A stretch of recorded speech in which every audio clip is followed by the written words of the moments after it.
Que dernièrement, des jésuites qui ont venu me voir, ils m'ont demandé pourquoi je peignais des montres molles.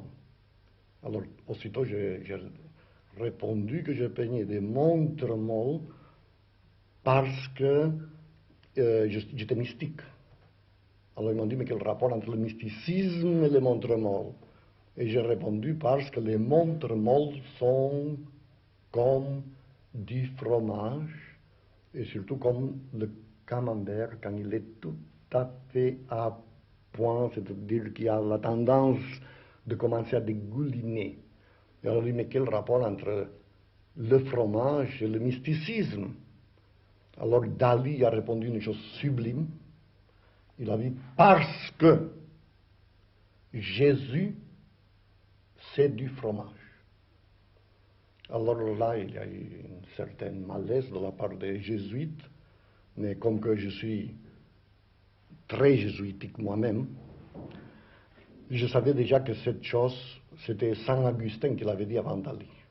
Et alors je leur ai cité un psaume de la Bible dans lequel on parle de Jésus en le comparant à une montagne. C'est très long, mais ça commence en disant « Montus coagulatus, montus fermentatus, montus », enfin, c'est une série de montagnes, toutes lesquelles ils ont les attributs et les vertus caractérisées et ammoniacales du fromage. Et rien d'autre que Saint Augustin, il écrit textuellement que ce passage, il faut l'interpréter que Jésus, ce n'est pas une montagne de fromage, mais c'est des montagnes et de montagnes de fromage. Alors, un des frères jésuites m'a dit, je crois que dans ça, il y a quelque chose de vrai, parce que je me souviens de ce passage de Montus coagulatus, mais je ne me souviens pas de la citation de Saint Augustin. Et au bout de 3 jours, j'ai reçu une lettre en disant, vous aviez tout à fait raison. Il m'a envoyé la citation exacte de Saint Augustin, que moi-même, je ne connaissais pas très bien.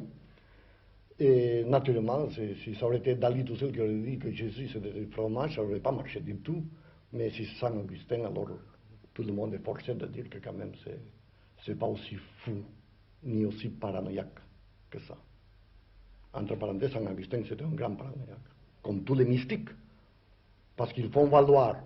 Le mystique, c'est celui qui, au détriment de tout ce qui l'entoure, il systématise une seule et unique idée obsédante, l'idée de Dieu.